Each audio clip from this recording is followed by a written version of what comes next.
शांति शांति शांति।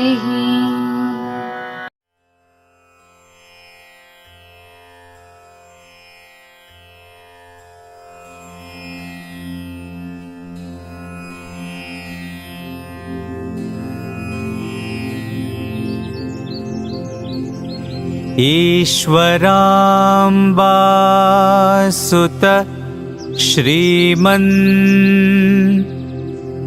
पूर्वा संध्या प्रवर्तते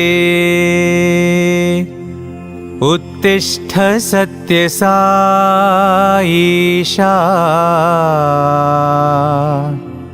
कर्तव्यं दैवमाह्निकम्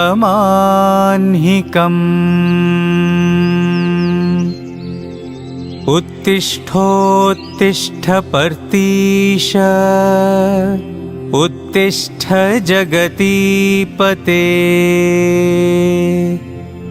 उत्तिष्ठ करुणापूर्ण लोकमङ्गलसिद्धये चित्रावती तटविशाल सुशान्तसौधे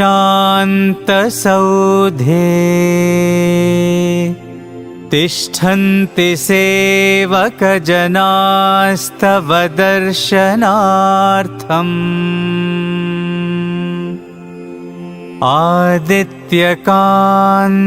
आदित्यकान्तिरनुभाति समस्तलोकान्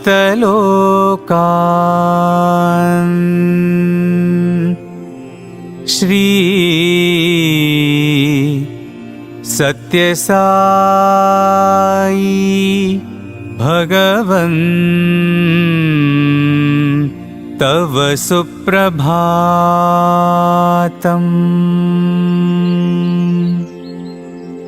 त्वन्नामकीर्तनरतास्तव दिव्यनामा गायन्ति भक्तिरसपान प्रहृष्टचित्ताः दातुं कृपासहितदर्शनमाशु तेभ्यः श्री सत्यसाई भगवन् तव सुप्रभातम्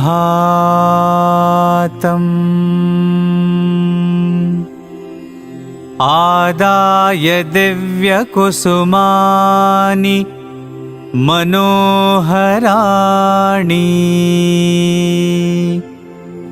श्रीपादपूजनविधिं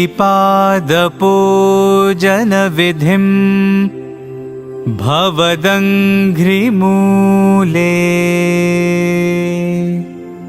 कर्तुं महोत्सुकतया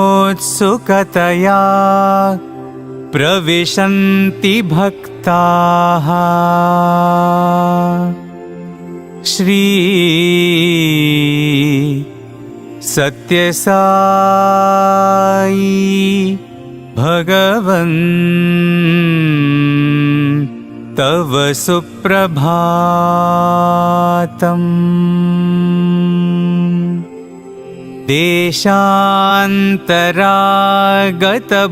देशान्तरागतबुधास्तव दिव्यमूर्तिम्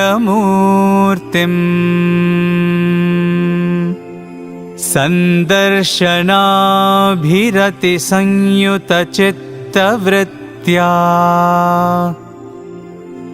वेदोक्तमन्त्रपठनेन लसन्त्यजस्रम् श्री सत्यसाई भगवन् तव सुप्रभातम्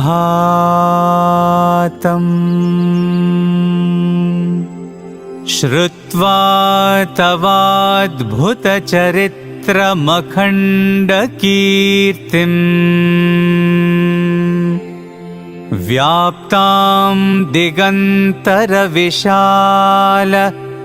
धरातलेऽस्मिन् जिज्ञासुलोक उपतिष्ठति चाश्रमेऽस्मिन्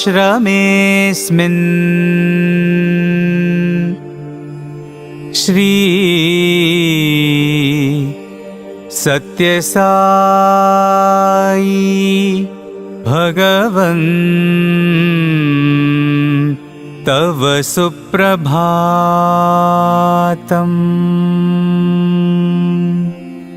सीता सती समविशुद्ध हृदम्बुजाताः बह्वङ्गनाः करगृहीत सुपुष्पहाराः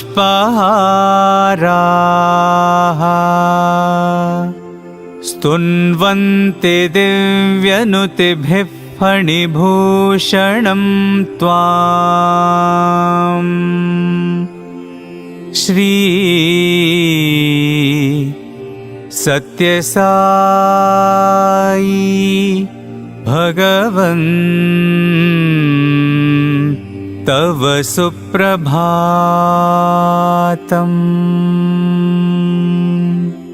सुप्रभातमिदं पुण्यं ये पठन्ति दिने दिने ते विशन्ति परन्धाम ज्ञानविज्ञानशोभिताः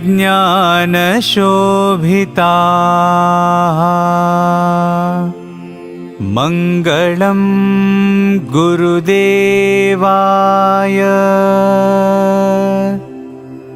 मङ्गलं ज्ञानदायिने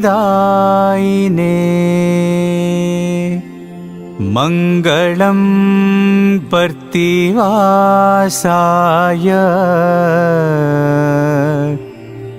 मङ्गलं सत्यसायिने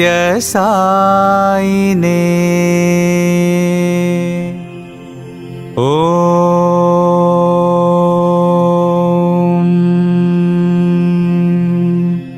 शान्ति शान्ति शान्तिः।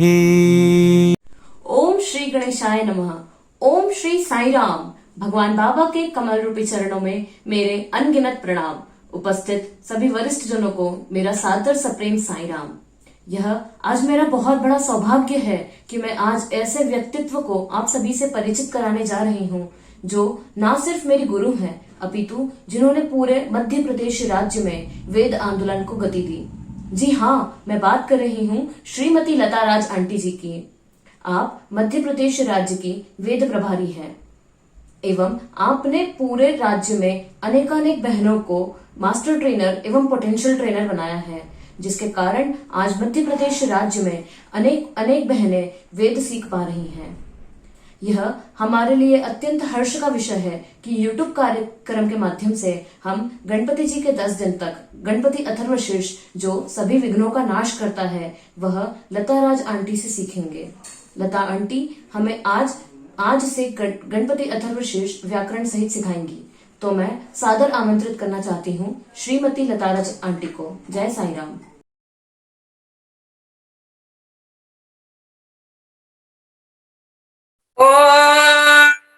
गणनान्त्वा गणपतिगुं हवामहे कविं कवीनामुपमश्रवस्तमम् ज्येष्ठराजं ब्रह्मणां ब्रह्मणस्पत आनशृण्वन्नोतिभिः सीदसादनम् प्रणो देवी सरस्वती वाजेभिर्वाजिनीवती धीनामविक्रमतु। गणेशाय नमः।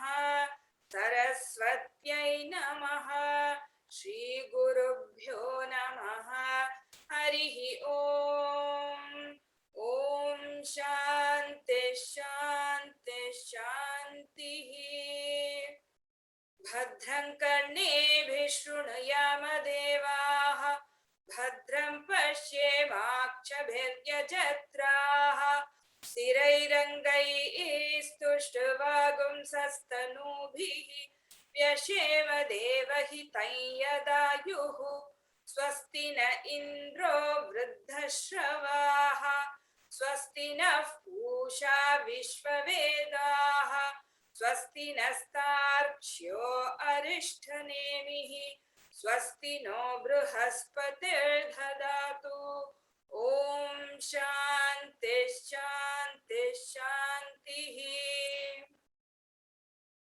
ॐ नमस्ते गणपतये त्वमेव प्रत्यक्षं तत्त्वमसि त्वमेव केवलं कर्तासि त्वमेव केवलं धर्तासि त्वमेव केवलं हर्तासि त्वमेव सर्वं खल्विदं ब्रह्मासि त्वं साक्षादात्मासि नित्यं ऋतं वच्मि सत्यं वच्मि अवत्वं माम् अववक्तारम् अवश्रोतारम् अवधातारम् अवधातारम् अवानुचानमवशिष्यम् अवपश्चात्तात् अवपुरस्तात् अवोत्तरात्तात् अवदक्षिणात्तात् अवचोर्ध्वात्तात्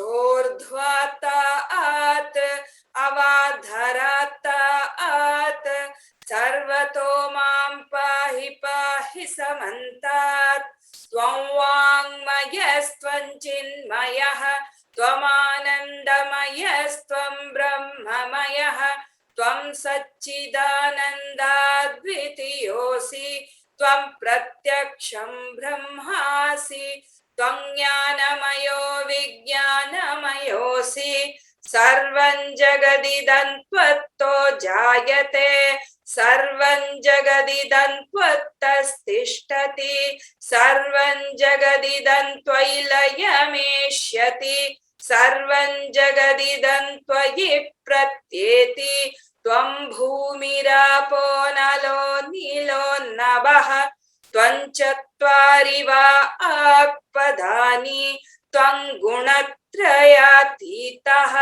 त्वम् अवस्थात्रयातीतः त्वं देहत्रयातीतः त्वं कालत्रयातीतः त्वं मूलाधारस्थितोऽसि नित्यं त्वं शक्तित्रयात्मकः त्वां योगिनो ध्यायन्ति नित्यं त्वं ब्रह्मा त्वं विष्णुस्त्वं रुद्रस्त्वमिन्द्रस्त्वमग्निस्त्वं वायुस्त्वं सूर्यस्त्वं चन्द्रमास्त्वं ब्रह्म भूर्भुवस्वरों गणादिं पूर्वमुच्चार्य वर्णाधींस्तदनन्तरम् अनुस्वारः परतरः अर्धेन्दुलसितं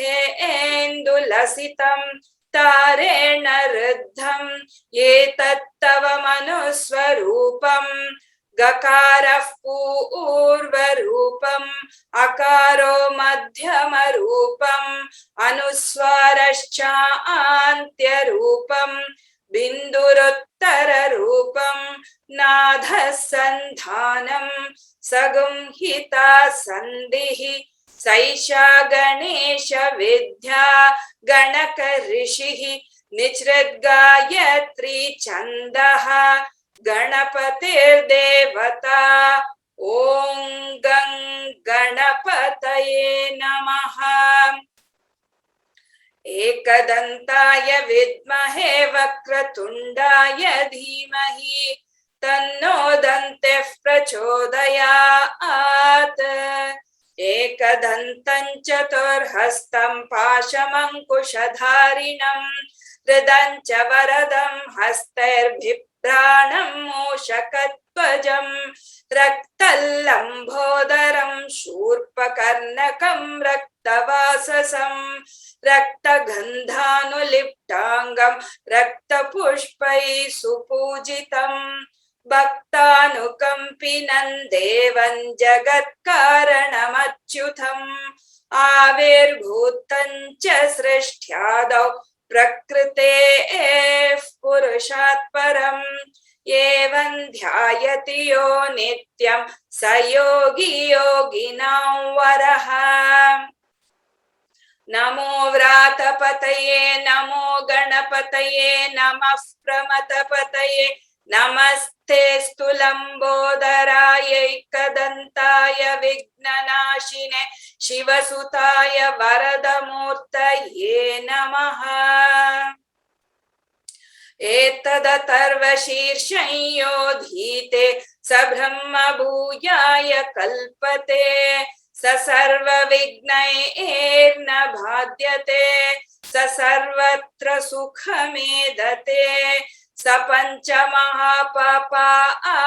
प्रमुच्यते सायमदीयानो दिवसकृतं पापन्नाशयति प्रातरधीयानो रात्रिकृतं पापन्नाशयति सायं प्रातः प्रयुञ्जानो पापो भवति सर्वत्राधियानोपविघ्नो भवति धर्मार्थकाममोक्षं च विन्दति इदमथर्वशीर्षमशिष्याय न देयम् यो यदि मोहात् धास्यति स पापीयान् भवति सहस्रावर्तनाध्ययं काममधीते तन्तमनेन साधयेत् अनेन गणपतिमभिषिञ्चति स वाग्मी भवति चतुर्थ्यामनश्नं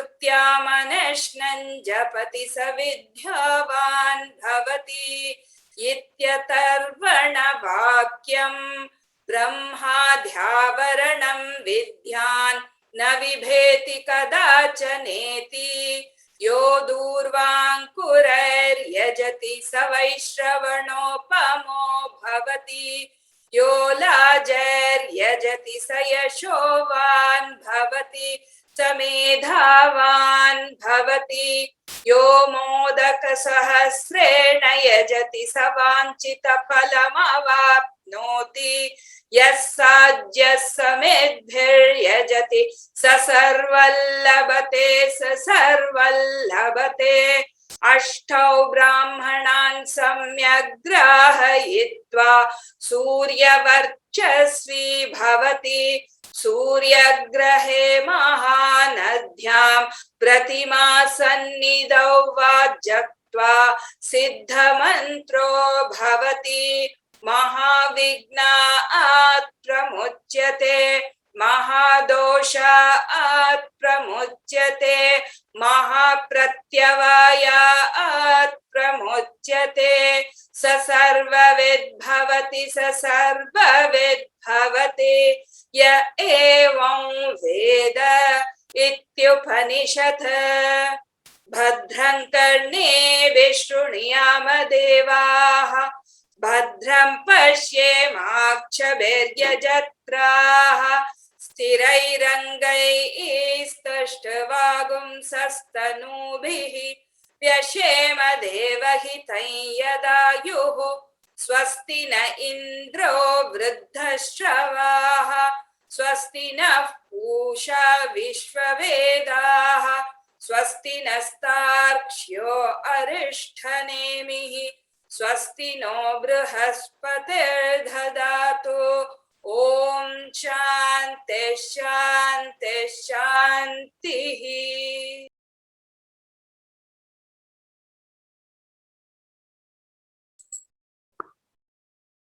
ओम श्री साई राम।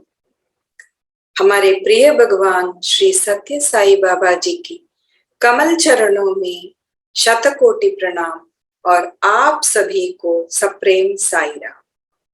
आज इस पावन त्योहार गणेश चतुर्थी की शुभ अवसर पर आप सभी से मिलने का जो अवसर मुझे मिला है उसके लिए भगवान को मैं धन्यवाद देती हूँ और नमन करती हूँ। आज से आने वाले दिनों में वेद क्या है, वेद उच्चारण कैसे करते हैं, गणेश अथर्व शीर्ष मंत्र के बारे में जानकारी लेते हैं। वेद उच्चारण दुनिया के सबसे पुरातन मौखिक परंपरा है। वेद शब्द विद शब्द पर आधारित है, जिससे विद्या भी निकली है। वेद का मतलब जानना। वेद अनेक प्रकार की ज्ञान देता है। लोक कल्याण के लिए धर्म स्थापना अत्यंत आवश्यक है। उसके लिए वेद ही एक मात्र मार्ग है। हमारे भारतवर्ष की परंपरा, इसका जो नींव है धर्म स्थापना से जुड़े है। और इस धर्म का विस्तारण एवं विवरण वेद में दिया हुआ है। इसीलिए वेदो अखिलो धर्म मूलम कहा गया है। हमारे भगवान भी उनका अवतरित होने का मुख्य कारण बताते हैं। वेद पोषणा, विद्वत पोषणा, धर्म स्थापना एवं भक्त संरक्षण। भगवान ने कैवल्य वाहिनी में ये लिखा है, वेद भगवान की श्वास है। वेद मंत्र तरंगों के रूप में आकाश तत्व में फैली हुई है। इस मंत्र विद्या को ऋषि मुनियों ने जाना, पहचाना और हम तक पहुंचाया। इसीलिए उन्हें मंत्र दृष्टा कहते हैं। महर्षि वेद व्यास अपने शिष्यों के साथ पैल ऋषि, वैशंपायन ऋषि, सुमंतु ऋषि, जैमिनी ऋषि, इन सबके साथ वेदों का संकलन किया और ऋग्वेद, यजुर्वेद, सामवेद, अथर्ववेद ऐसे 4 भागों में विभाजित किया है।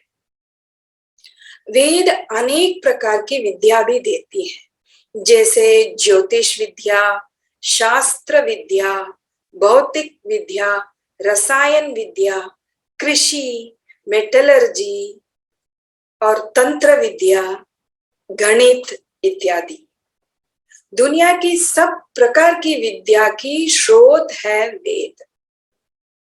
वेद उच्चारण अधिक लाभदायक है, भौतिक रूप से और आध्यात्मिक स्तर पर भी वो लाभ देता है। हाई ब्लड प्रेशर, स्ट्रेस, मधुमेह जैसे बीमारियों का नियंत्रण करने में सामर्थ्य रखता है वेदोच्चारण। वेदोच्चारण से हम मनुष्य की वजह से जो पैदा हुई जो नेगेटिव एनर्जी है उसको भी सकारात्मकता में परिवर्तित करता है वेद उच्चारण। इस वेद उच्चारण करते समय हमको मात्रा शुद्धि, अक्षर शुद्धि और स्वर शुद्धि इन सब का ध्यान रखना अनिवार्य है। इसके अलावा गीति, शीघ्री, शिरकंपी, लिखित पाठकाः और अनर्थज्ञा, इसका भी ध्यान रखना है। इसका मतलब हमको वेद उच्चारण कभी गाते हुए नहीं बोलना है। वेद उच्चारण करते समय सिर को यहाँ वहां डोलना भी गलत है। वेद उच्चार हमेशा कंठस्थ करके और भावार्थ समझकर बोलना उचित माना गया है। हमारे वेद माता स्वयं स्वामी है। वेद पुरुष, वेद तत्व, वेद वैद्य हमारे प्रिय स्वामी है। उनके मार्गदर्शन में हम ये जो गणेश अथर्व शीर्षम सिखाने का प्रयास कर रहे हैं। इस गणेश अथर्व मंत्र अथर्व वेद से है।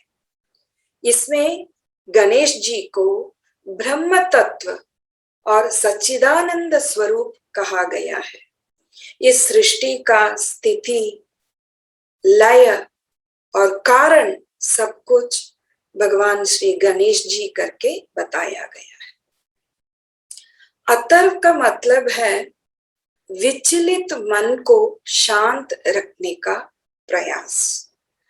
हमारा मन हमेशा इधर उधर डोलता रहता है, तो इस मन को एकाग्रता और शांति प्रदान करने में बहुत लाभदायक है ये गणेश अथर्वशीर्ष मंत्र। इस मंत्र को, इस पवित्र मंत्र को हम शुद्धता पूर्वक उच्चारण करेंगे और इसका अर्थ भी सीखने का प्रयास करेंगे। यदि कोई बच्चा रोता है तो उसके माँ तुरंत आकर उस बच्चे को अपनी गोदी में लेती है और संवारती है।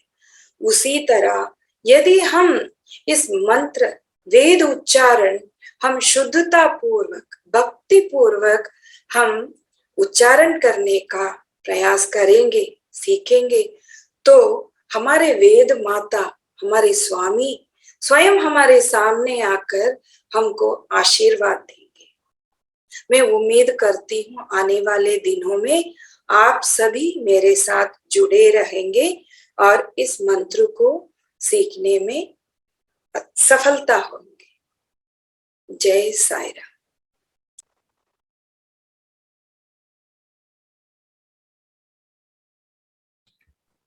ओम श्री साई राम।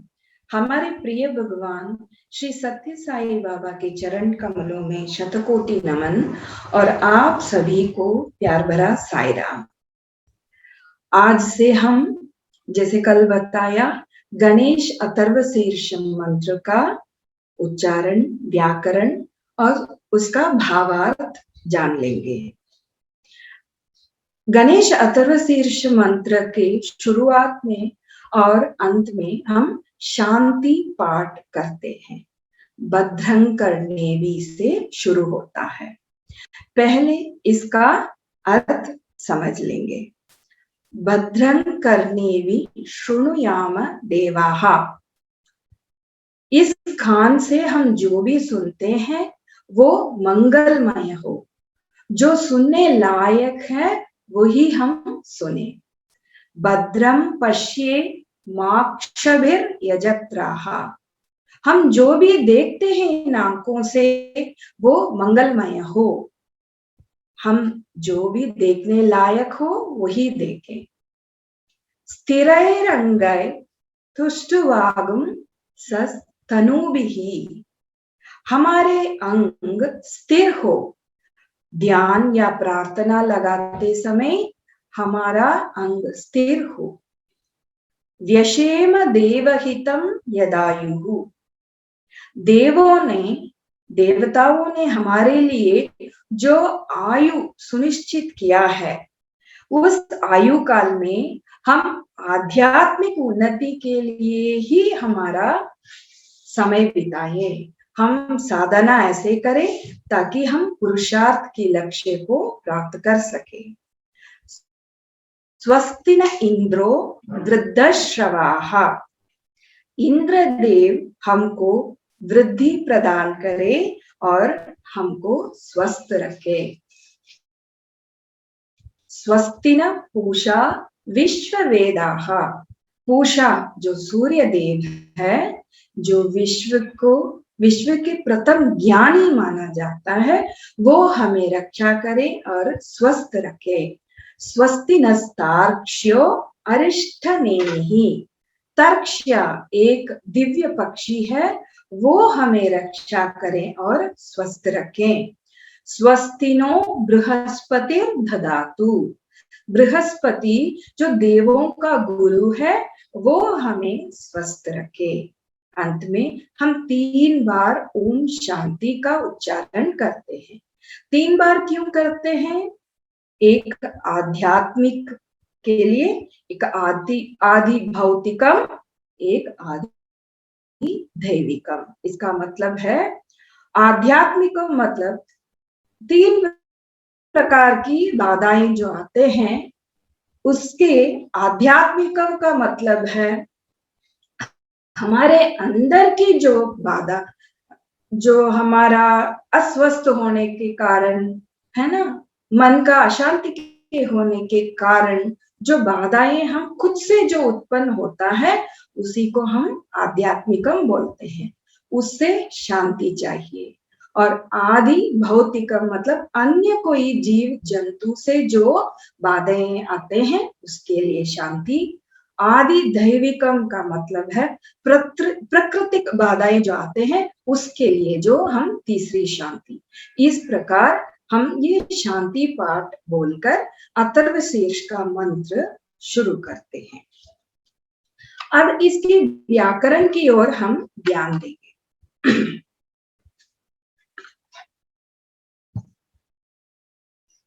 ये जो पहला वाला पंक्ति है वो देखेंगे तो भद्रं कर्णेभिः शृणुयाम देवाः।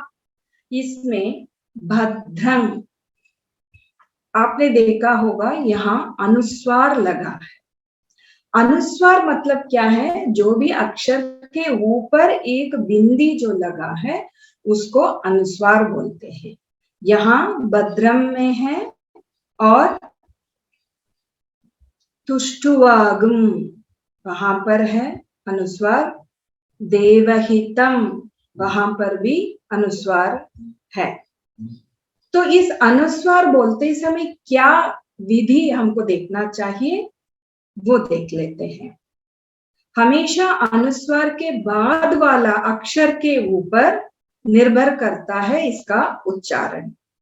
भद्रम के बाद कर्णेभि का क आ रहा है, इसीलिए हमको कैसे उच्चारण करना है, भद्रं कर्णेभि। जैसे शंकर उच्चारण करते समय कैसे शब्द निकलता है उसी तरह प्रयोग करना है। भद्रं कर्णेभि व्यशेम देवहितम, यहां पर अनुस्वार के बाद य का अक्षर आ रहा है, इसीलिए इसका उच्चारण कुछ इस तरह होता है, व्यशेम देवहितं यदायुः, देवहितं यदायुः। संयोग बोलते हैं ना, उस प्रकार की उच्चारण आएगा। ओके, इसका ध्यान में रखना है। सिर्फ ये शांति पाठ में नहीं, कहीं भी मंत्र उच्चारण करते समय अनुस्वार के बाद वाला अक्षर जो भी है उसके प्रति ये विधि निर्भर करेगा। अभी इसी पंक्ति में हम देखेंगे तो विसर्ग भी है। विसर्ग का मतलब क्या है, एक जो पंक्ति है उसके बीच में विसर्ग आ सकता है। जो दो बिंदी आपको करने भी के बाद दिखाई दे रहा है उसको विसर्ग बोलते हैं। विसर्ग कभी एक पंक्ति के अंत में भी आ सकता है, जैसे यहाँ पर देवा के बाद है तो अंत में आता है, तो कैसे उच्चारण करना है वो देखते हैं। देवा आ तो देवाहा ऐसे आएगा। यजत्राहा, अगर यहाँ पर देखिए सस्तनूभिः, भी इसीलिए ही आएगा। अरिष्टनेमि ही, शांति ही ऐसा आएगा। और यहाँ पर देखिए यदायुहु, यू है अंत का अक्षर यू है, इसीलिए हु ऐसे उच्चारण आएगा, यदायुहु। ओके, अभी जब विसर्ग एक पंक्ति के बीच में आता है तो कैसे उच्चारण करना है उसका भी देख लेते हैं। भद्रं कर्णेभिः शृणुयाम देवाः, यहाँ आधा श का उच्चारण करके हम उसको विसर्ग को जोड़ देते हैं, संधि कर लेते हैं।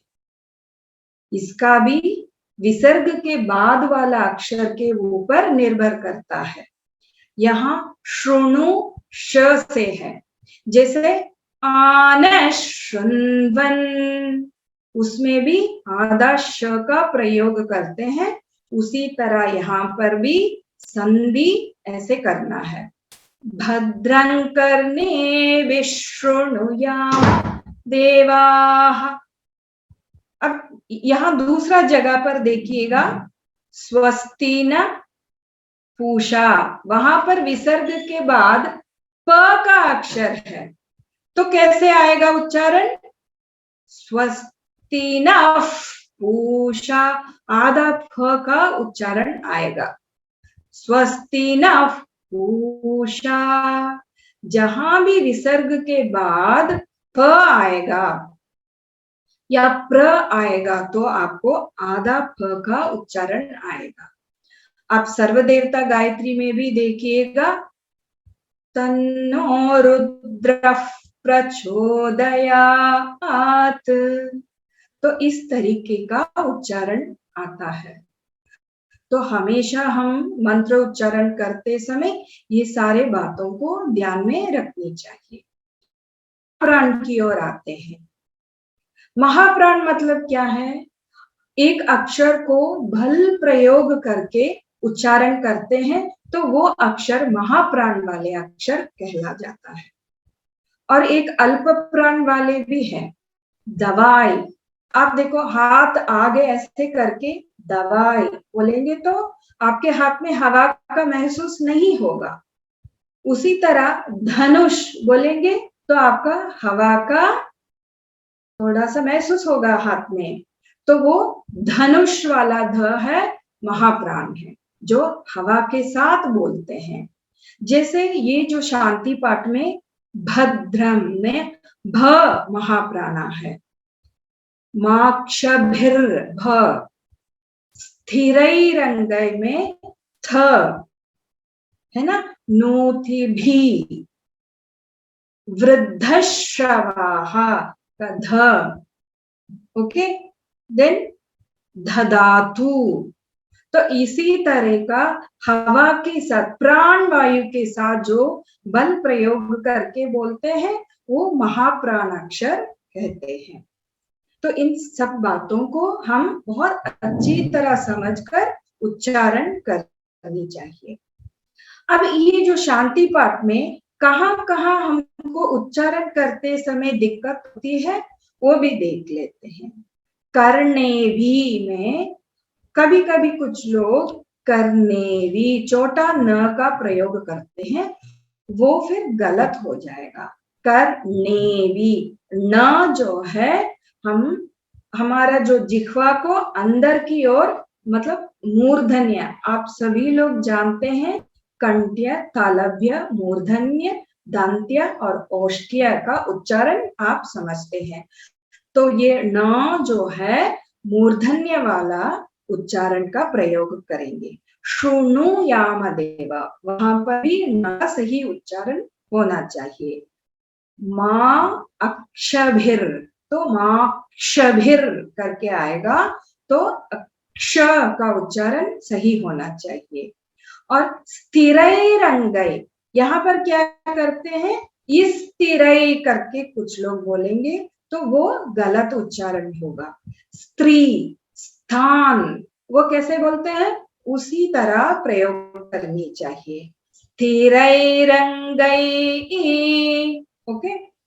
देन यदायुहु, यदायुहु में दा के ऊपर स्वरिता लगा लेते हैं कुछ लोग, लेकिन यहाँ यू के ऊपर है स्वरिता। यदायुहु, ओके। वृद्धश्रवाः, नस्तार्क्ष्यो, आधा र भी है, नस्तार्क्ष्यो। बृहस्पतिर्दधातु, ठीक है, ओके। अब स्वर क्या है वो जानेंगे हम। 4 प्रकार की स्वर है वेद उच्चारण में। वो क्या है, स्वरिता, दीर्घ स्वरिता, उदात्त और अनुदात्त। मतलब एक अक्षर, एक मंत्र में ऊपर डंडा लगी है, तो एक बार डंडा लगी है तो उसको स्वरिता बोलते हैं। यहाँ पर देखिए, करने भी, न के ऊपर एक डंडा है तो उसको स्वरिता बोलते हैं। स्थिरैरंगै, वहां 2 बार डंडा है, इसको दीर्घ स्वरिता, 2 बार स्वर को हम ऊंचा लेना है। और उदात्त मतलब एक कोई भी डंडा नहीं है, एक जैसे हवा महे में कोई भी डंडा नहीं है। यहाँ पर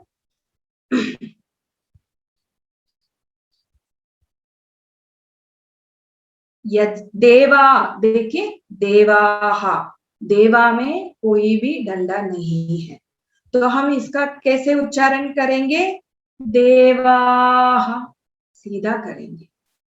और अनुदात्त, अनुदात्त मतलब एक अक्षर के नीचे जो डंडा है उसको अनुदात्त बोलते हैं। भद्रं, भ के नीचे है। और पूषा, स्वस्ति, स्वस्ति नः पूषा, विश्ववेदाः। तो इसी तरह हम स्वर अनुस्वार, महाप्राण, विसर्ग, संधि, इन सबको मंत्र उच्चारण करते समय सही तरीके शुद्ध पूर्व लगाते हुए हमें उच्चारण करनी चाहिए। उम्मीद है आप सभी को इसका आप ध्यान रखेंगे, आप लोगों ने समझ लिया होगा। मैं पुनः आप सभी को धन्यवाद करती हूँ और भगवान को नमन करती हूँ। हम आगे भी इसी तरह एक वेद का कक्षा करें। जय साई राम।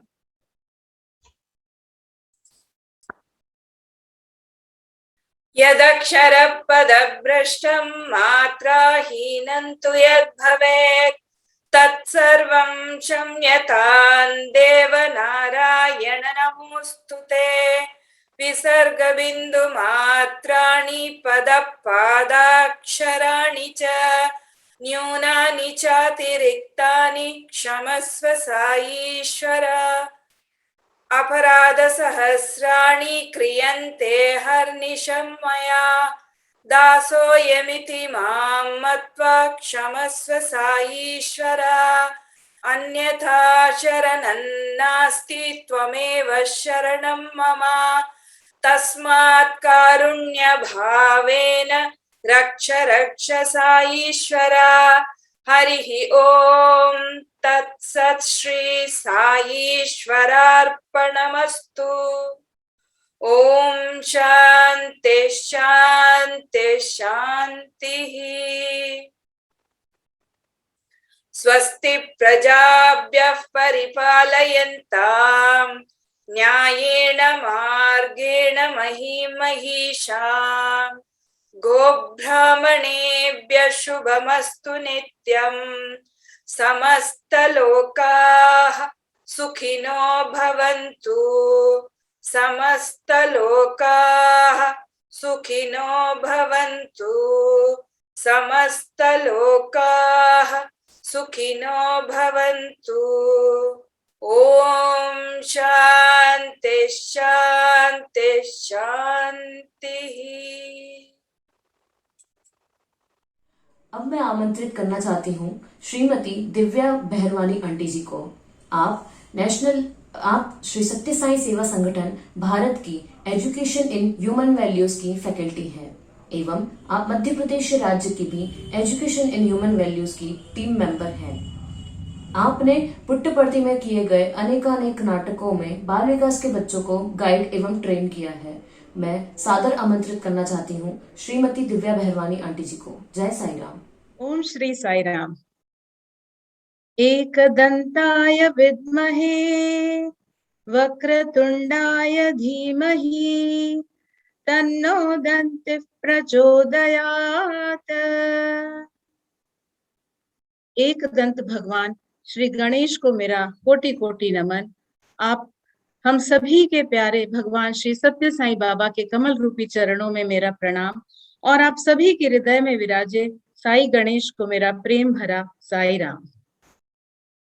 गणेश गायत्री में 3 पंक्तियों में से 2 दांतों को समर्पित हैं। दांत के बारे में ही क्यों, श्री गणेश के स्वरूप में तो और भी बहुत कुछ है जिसके बारे में वर्णन किया जा सकता है।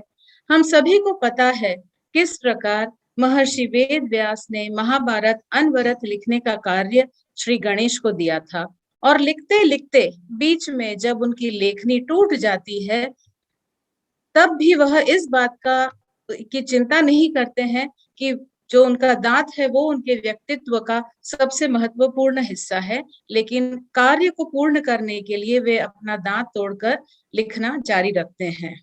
उनके लिए भगवान का कार्य सर्वोपरि था। अगर कुछ भी भगवान को अर्पित करना है तो भगवान का हर कार्य हमारे लिए सर्वोपरि होना चाहिए और जब हर कार्य को हम भगवान का कार्य मानकर करेंगे तो हमें सफलता जरूर प्राप्त होगी। आज गणेश चतुर्थी या विनायक चतुर्थी के दिन हम सभी अपने अपने घरों में भगवान गणेश की स्थापना करते हैं, उन्हें विराजित करते हैं।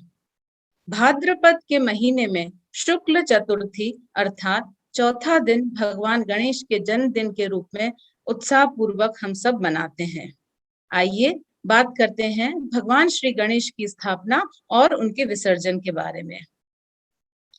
वैसे तो भगवान गणेश की पूजा हर महीने की चतुर्थी को की जाती है, लेकिन इस दिन विशेष पूजा की जाती है। यदि गणेश जी की प्रतिमा धातु की या संगमरमर की बनी हुई है तो उसकी स्थापना या विसर्जन अलग से नहीं किया जाता है, लेकिन विशेष पूजा जरूर की जाती है।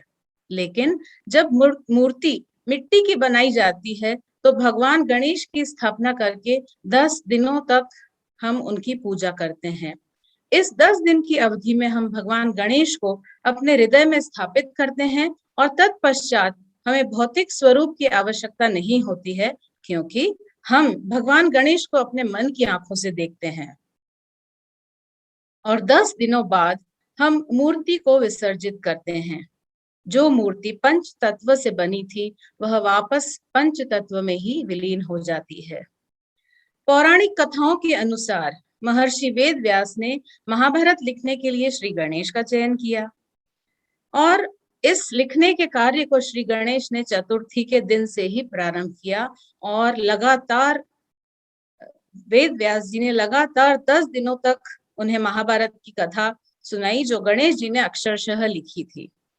10 दिन बाद वेद व्यास जी ने पाया कि इतनी अथक मेहनत के बाद गणेश जी के शरीर का तापमान बहुत अधिक हो गया था। तुरंत ही वेद व्यास जी ने गणेश जी को निकट के सरोवर में ले जाकर ठंडा किया। इसलिए गणेश की स्थापना कर चतुर्दशी को उनको शीतल किया जाता है। इस कथा में यह भी वर्णित है कि श्री गणपति जी के शरीर का तापमान ना बढ़े, इसके लिए वेद व्यास ने उनके शरीर पर सुगंधित सौंधी मिट्टी का लेप लगाया और यह लेप सूखने के बाद शरीर में अकड़न देता है और मिट्टी झड़ने भी लगती है। तब उन्हें शीतल सरोवर में ले जाकर पानी में उतारा। इस बीच जो 10 दिन की अवधि थी, उन दिनों में वेद व्यास जी ने गणेश जी को उनके मन पसंद आहार अर्पित किए और तभी प्रतीकात्मक स्वरूप श्री गणेश प्रतिमा की स्थापना और विसर्जन किया जाता है और 10 दिनों तक उन्हें सुस्वाद आहार चढ़ाने की भी प्रथा है। चतुर्थी का दिन ही क्यों? हम जानते हैं कि हर देवी देवता का एक दिन, एक तिथि निर्धारित है। जैसे पंचमी नाग देवता से जुड़ी है, इसलिए हम नाग पंचमी मनाते हैं। अष्टमी और नवमी के दिन माँ दुर्गा से जुड़े हुए हैं। उसी तरह भगवान गणेश के लिए यह तिथि चतुर्थी है। गणेश चतुर्थी का समारोह वैसे तो कई वर्षों से चला आ रहा है। इसकी शुरुआत महान मराठा शासक छत्रपति शिवाजी महाराज ने भारत की संस्कृति और राष्ट्रीयता को बढ़ावा देने के लिए की थी। ऐसा भी कहा जाता है कि आज से 100 से भी अधिक वर्ष पूर्व लोकमान्य बाल गंगाधर तिलक ने अंग्रेजों के खिलाफ भारतीयों को एकजुट करने के लिए गणेश उत्सव का आयोजन किया था, जो धीरे धीरे पूरे राष्ट्र में मनाया जाने लगा। तो सामूहिक पूजा या सार्वजनिक पूजा का श्रेय लोकमान्य गंगाधर तिलक जी को जाता है। एक बार भगवान शिव, माँ पार्वती और श्री गणेश ऋषि अत्रि के आश्रम में जाते हैं। भगवान शिव और गणपति को बहुत भूख लगी थी। ऋषि अत्रि की पत्नी जो है अनुसुईया, उन्होंने कहा कि वे पहले गणेश जी की सेवा करेंगी, पहले उन्हें भोजन कराएंगी। और जो भी उन्होंने बनाया था वे गणेश जी को खिलाती हैं। और हम तो सभी जानते ही हैं कि हमारे गणेश जी तो पेटू हैं, तो उनका भोजन से पेट नहीं भरता है और अनुसुईया सोचने लगती है कि मैं अब ऐसा क्या खिलाऊं जिनसे उनकी जो क्षुधा है वह शांत हो जाए। वह एक मीठा व्यंजन लेकर आती हैं और गणेश जी को परोसती हैं। उस मीठे व्यंजन को खाते से ही गणेश जी एक जोर से डकार लेते हैं और उसी क्षण एक नहीं परंतु 21 डकार भगवान शिव भी लेते हैं। तत्पश्चात दोनों एक साथ यह दावा करते हैं कि उनका पेट भर गया है और उन्हें कुछ भी नहीं खाना चाहिए। और जो परोसा गया मीठा व्यंजन था वह था मोदक। इसलिए मोदक भगवान गणेश का पसंदीदा भोजन बन गया और हम सभी भगवान गणेश को मोदक प्रिया और मोदक हस्ता के नाम से भी बुलाते हैं। यही कारण है कि गणेश चतुर्थी के दिनों में, गणेश उत्सव के दिनों में प्रसाद के रूप में हम 21 मोदक प्रसाद के रूप में चढ़ाते हैं। भगवान गणेश का स्वरूप तो हमें बहुत कुछ सिखाता है, तो आइए और जानते हैं भगवान के स्वरूप के बारे में। सबसे पहले हम बात करते हैं सूंड की। सूंड में फ्लेक्सिबिलिटी होती है, लचीलापन होता है। वही फ्लेक्सिबिलिटी हम में होनी चाहिए हमारे व्यवहार में, जिससे कि हम हर जगह एडजस्टमेंट कर सकें। उसके बाद आता है कान।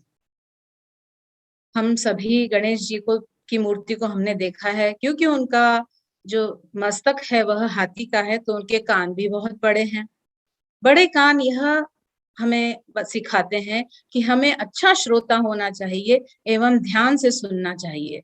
सुनते समय जो आवश्यक हो उसे अपनी विवेक बुद्धि से ग्रहण करना चाहिए और अनावश्यक को त्याग देना चाहिए। हम सभी एक कहावत जानते ही हैं, या हम अपनी रोजमर्रा की जिंदगी में कहते भी हैं कि एक कान से निकाल कर दूसरे कान, एक कान से सुनकर दूसरे कान से निकाल दो। यही उसका तात्पर्य है। अगला है मुंह, जो आकार में बहुत छोटा है। यह इस बात का प्रतीक है कि कम बोलें और केवल वही बोलें जो जरूरी है। मस्तक या सिर जो बहुत बड़ा है वह प्रतीक है बड़ी और सकारात्मक सोच का। स्वामी कहते हैं हाथी बुद्धिमत्ता का प्रतीक है। जब श्री गणेश को हाथी का सर लगाया गया तो उस बुद्धि से, उस ज्ञान से गणेश जी झुकते हैं और अपने पिता भगवान शिव के चरणों में आत्मसमर्पण कर देते हैं। इसके पहले उनमें अभिमान था और वे जाने अनजाने में ही भगवान शिव से लड़ते रहे थे। स्वामी जब भी गणेश और उनके हाथी के मस्तक के बारे में बात करते हैं तो साई गीता का उल्लेख जरूर आता है। स्वामी के आने का संकेत साई गीता को 2-3 किलोमीटर पहले ही पता चल जाता था। एक बार स्वामी वृंदावन, बेंगलोर जा रहे थे और उन्होंने किसी को भी नहीं बताया कि वे जा रहे हैं। जैसे ही वे छात्रावास पहुंचे, जो वहां का छात्रावास या हॉस्टल है, वहां से गुजर कर ही बेंगलोर का रास्ता निकलता है। तो जैसे ही वे छात्रावास पहुंचे, साई गीता ने भगवान को वहीं रोक दिया और उनके कार की बोनट पर अपनी सूंड रख दी और स्वामी को तब तक जाने नहीं दिया, तब तक जब तक कि स्वामी कार से बाहर नहीं आए, उसे प्यार और दुलार नहीं किया और विश्वास दिलाया कि वे जल्द ही वापस आएंगे। स्वामी हमेशा साई गीता के एटीट्यूड ऑफ ग्रेटिट्यूड का उल्लेख करते हैं। ग्रेटिट्यूड यानी कृतज्ञता का भाव जो हम में हर पल, हर क्षण स्वामी के प्रति होना चाहिए। अगला है बेली, उदर या पेट। हमने सभी ने देखा है भगवान गणेश का पेट जो बहुत बड़ा है, वह इस बात का प्रतीक है कि वे सभी कुछ समान रूप से स्वीकार करते हैं। पूरी दुनिया जो है उनके अंदर ही निहित है। एक दंत, एक दांत, सत्य भी एक ही है और यह इस बात का भी प्रतीक है कि इस जगत में भी अपूर्णता होती है, जिसे हमें बड़ी ग्रेसफुली एक्सेप्ट करना चाहिए। आंखें बहुत छोटी हैं लेकिन एकाग्रता का प्रतीक है। हाथी की इन छोटी छोटी आंखों से वो दूर तक हाथी देख सकता है। उनकी जो आंखें हैं वो एक, गणेश जी की जो आंखें हैं वो एक मैग्नीफाइंग ग्लास की तरह होती हैं। तो उसी प्रकार से हम में भी एक संकीर्ण दृष्टि ना रखते हुए अपना विजन जो है वह ब्रॉड रखना चाहिए। भगवान गणेश जी की मूर्ति को जब हम देखते हैं तो एक पैर जमीन पर रहता है और एक पैर दूसरे पैर पर टिका होता है, थोड़ा सा ऊपर की ओर। जो पैर जमीन पर है वह इस बात का प्रतीक है कि हमें अपने सांसारिक कर्तव्यों का पालन करना चाहिए, जो कि हमारी जिम्मेदारी है। और जो पैर ऊपर है उसका अर्थ यह है कि इन सांसारिक कर्तव्यों के साथ साथ हमें अपने अंदर के देवत्व को भूलना नहीं चाहिए। बाबा हमेशा कहते हैं, I am God and so are you. The only difference between you and I is that while I am aware of this fact, you are not. अगला आता है मूषिक या चूहा। हम सभी जानते हैं कि चूहा अंधेरे में इधर उधर बहुत आसानी से घूमता रहता है, अंधेरे से उसे कोई दिक्कत नहीं होती है। उसी प्रकार भगवान गणेश हमारे अज्ञान रूपी अंधकार को हमेशा दूर करते हैं। अगला है कुल्हाड़ी, जो प्रतीकात्मक है सांसारिक मोह माया तथा इच्छाओं को काटने का। कमल का फूल, जो हमें सिखाता है कि भौतिकवाद या भौतिकवादी दुनिया से, मटेरियलिस्टिक वर्ल्ड से ऊपर उठकर हमें पवित्र बनना है। जो बाएं हाथ में गणेश जी के रस्सी है, वह इस बात का प्रतीक है कि भगवान गणेश अपने हर भक्त को आध्यात्मिक पथ की ओर खींचते हैं। जब हम गणेश भगवान की पूजा करते हैं तो हम दुर्वा घास का उपयोग करते हैं। इसके पीछे की एक कहानी मैं आपको सुनाना चाहूंगी। बहुत पहले अनलासुर नाम का एक राक्षस था। वह राक्षस इतना भयावह था कि उसकी आवाज से धरती कांप उठती थी और आंखों से अग्नि निकलती थी। उस राक्षस को देखकर सभी कोई डरा हुआ था और वे असहाय थे, क्योंकि कोई भी उसका कुछ बिगाड़ नहीं पा रहा था। तो सभी देवी देवता भगवान गणेश से प्रार्थना करते हैं कि वे उन्हें इस असुर के चुंगल से छुड़ाएं। श्री गणेश और अनलासुर के बीच में युद्ध छिड़ जाता है और अनलासुर जो है वह अपनी तेज आंखों से जो अग्नि उगलती थी उससे सभी कुछ नष्ट कर देता है। बहुत ज्यादा तबाही और नुकसान होती है और हर कोई परेशान हो जाता है और उन्हें डर लगने लगता है कि पता नहीं क्या होगा। युद्ध के अंत में अनलासुर भगवान गणेश को निगलने की कोशिश करते हैं, लेकिन वे इसमें सफल नहीं हो पाते हैं और उसी वक्त श्री गणेश अपना विराट रूप दिखाते हैं और वे अनलासुर को निगल जाते हैं, जिससे उनके शरीर का ताप और गर्मी बहुत अधिक बढ़ जाती है। इस शरीर में बढ़ती हुई गर्मी से वे बहुत बेचैन हो जाते हैं और शरीर की गर्मी को दूर करने के लिए वे पूरे शरीर पर चंदन का लेप लगाते हैं, क्योंकि चंदन ठंडक देता है, लेकिन इससे उन्हें कोई फर्क नहीं पड़ता। उसके बाद देवता उनके मस्तक पर चंद्रमा रखने का फैसला करते हैं और तब से भगवान गणेश का नाम बालचंद्र पड़ गया। लेकिन चंद्रमा स्थापित करने के बाद में भी ऊष्मा का कोई, उनके शरीर की जो गर्मी थी उन्हें उसका कोई उपाय नहीं मिला। उसके बाद भगवान विष्णु उन्हें एक कमल का पुष्प भेंट करते हैं, तो उनका नाम पड़ गया पद्म पानी। लेकिन इस पुष्प से भी कुछ नहीं होता है। तब आती है वर्षा के देवता वरुण की बारी। वे खूब जल बरसाते हैं गणेश जी के ऊपर कि शायद उनके शरीर की जो गर्मी है वह कम हो जाए, लेकिन उससे भी कुछ नहीं होता। तब वहां जो मौजूद ऋषि मुनि थे, वे 21 दुर्वा घास का गुच्छा बनाकर श्री गणेश के मस्तक पर रखते हैं और उनके रखते ही चमत्कार होता है। श्री गणेश के शरीर में जितनी भी गर्मी थी वह खत्म हो जाती है और वे बिल्कुल ठीक हो जाते हैं। इससे हम यह सीखते हैं कि जब दुर्वा एक साधारण घास ने उनकी पीड़ा को दूर कर उन्हें मान्य कर दिया, तो जो व्यक्ति भक्ति के साथ अगर भगवान गणेश को दुर्वा अर्पित करता है तो उसे पुण्य की प्राप्ति जरूर होगी। विनायक चतुर्थी के दिन हमें क्या गणेश जी को अर्पित करना चाहिए? आज बहुत सारा अरेंजमेंट किया जाता है गणेश उत्सव के लिए। विभिन्न फल और मिठाइयाँ भोग में चढ़ाई जाती हैं और अनुष्ठान किए जाते हैं, लेकिन अंततः जो भी भगवान को प्रसाद चढ़ाया जाता है वह लोग खुद ही सेवन करते हैं। तो क्या हम अपने आप से प्रश्न करें कि क्या इतना सब प्रसाद चढ़ाने से कुछ हमें प्राप्त होगा? पत्रम पुष्पम फलम तोयम यो मे भक्त्या प्रयच्छति तदहं भक्त्युपैयतम अश्नामि प्रयतात्मनः। भगवान कृष्ण ने गीता में कहा है, पत्र पुष्प फल या जल यदि कोई प्रेम के साथ अर्पण करता है, वह मैं भक्ति भाव शुद्ध हृदय से अर्पित उसे स्वीकार करता हूँ। तो पत्रम, पुष्पम, फलम, तोयम, ये 4 चीजें हैं जो भगवान को हमें अर्पित करनी चाहिए। यहाँ पर पत्र अर्थात पत्ती का अर्थ है शरीर। हमारा यह शरीर किसी भी क्षण दूर हो सकता है क्योंकि यह नश्वर है। तो शरीर के प्रति लगाव न करते हुए इसे हमें भगवान को अर्पित करना चाहिए। पुष्पम, फूल का अर्थ है हृदय। तो जब हृदय रूपी पुष्प हम भगवान को अर्पित करेंगे तो वह कभी भी नहीं मुरझाएगा। अच्छे कर्म की तुलना फल से की गई है और तोयम की तुलना खुशी के आंसू हैं। तो इन 4 चीजों को अगर हम भगवान को अर्पित करते हैं तो यही सबसे बड़ा प्रसाद है।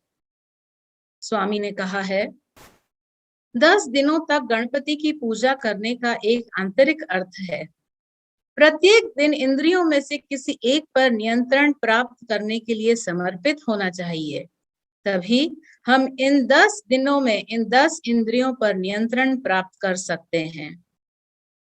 तो आइए इस गणेश उत्सव के त्योहार में हम अपनी इंद्रियों को समर्पित करने की कोशिश करें और यही हमारी सच्चा हम जो है भगवान को अर्पित कर सकेंगे।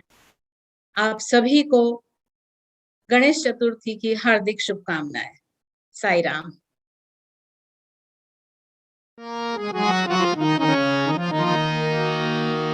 प्रथम वंदना गणनाथा, प्रथम वंदना गणनाथा, प्रथम वंदना गणनाथा, प्रथम वंदना गणनाथा, गजवदना जय गणनाथा, गजवदना जय गणनाथा, गजवदना जय गणनाथा,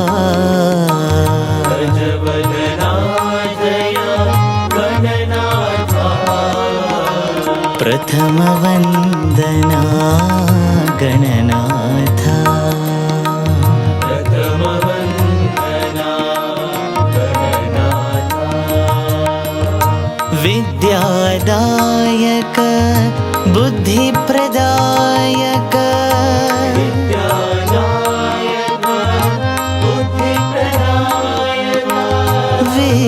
विद्यादायक बुद्धिप्रदायक,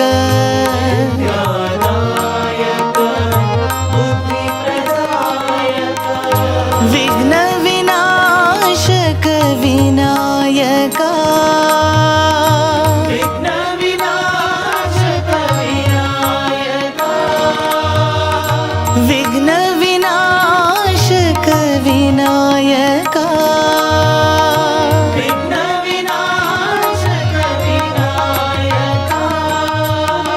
सुरमुनि वंदित विनायक, सुरमुनि वंदित विनायक, सुरमुनि वंदित विनायक,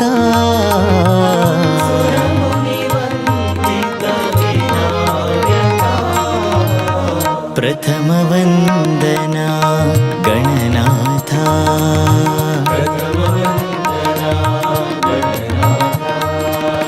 गजवदना जय गणनाथा,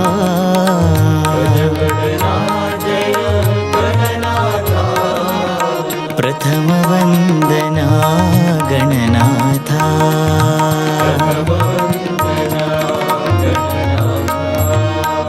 विद्यादायक बुद्धिप्रदायक,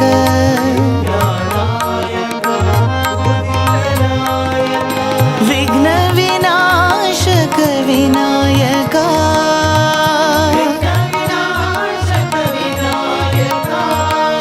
सुरमुनि वंदित विनायक, सुरमुनि वंदित विनायक, सुरमुनि वंदित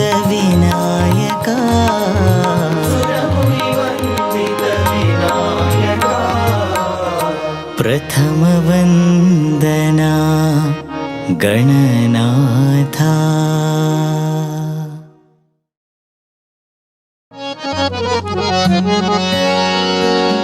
ओम जय जगदीश हरे स्वामी सत्य साई हरे, भक्त जना संरक्षक भक्त जना संरक्षक पति महेश्वरा।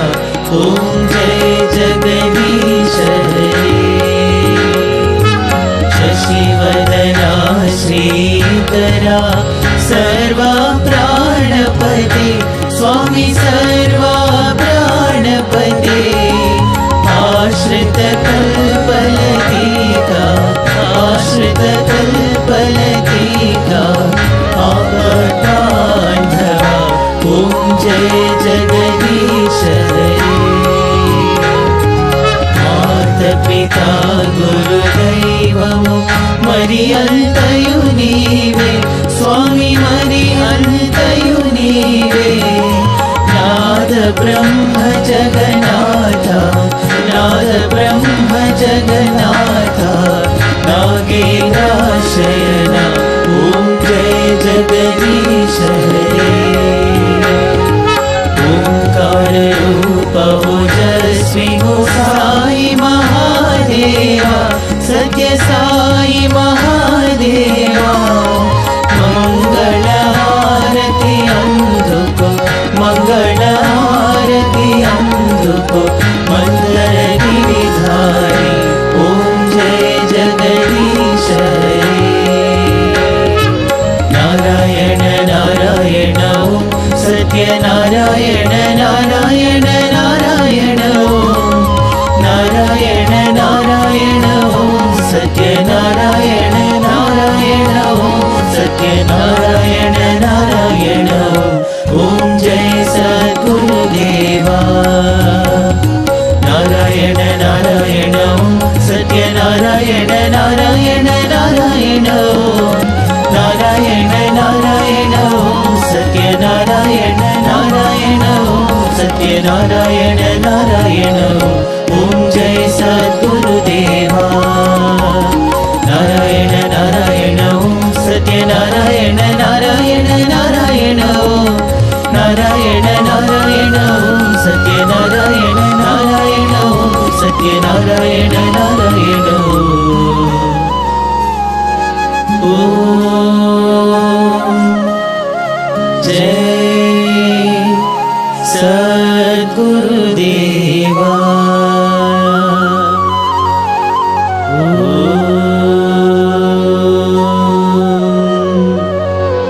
शांति शांति शांति।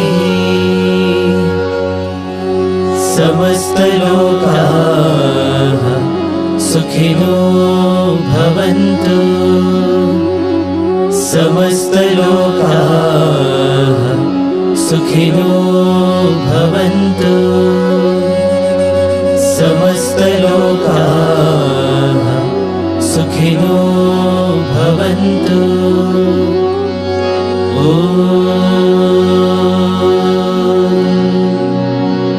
शांति शांति शांति।